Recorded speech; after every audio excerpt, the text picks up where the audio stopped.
ఇది మా washing machine అండి.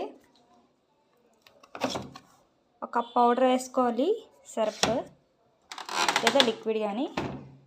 నెక్స్ట్ బటన్ ఆన్ చేస్తాం, ట్యాప్ తిప్పుకుంటాం.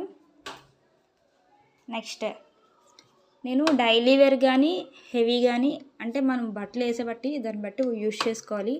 నావన్నీ కూడా డెలికేటెడ్ బట్టలు ఉన్నాయి కాబట్టి పవర్ ఆన్ చేసుకోవాలి. ఫస్ట్ పవర్ బటన్ ఇది.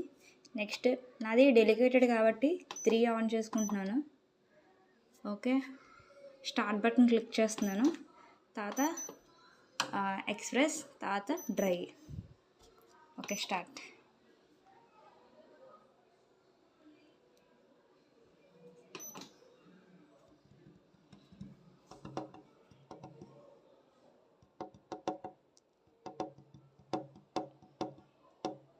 మా బట్టలు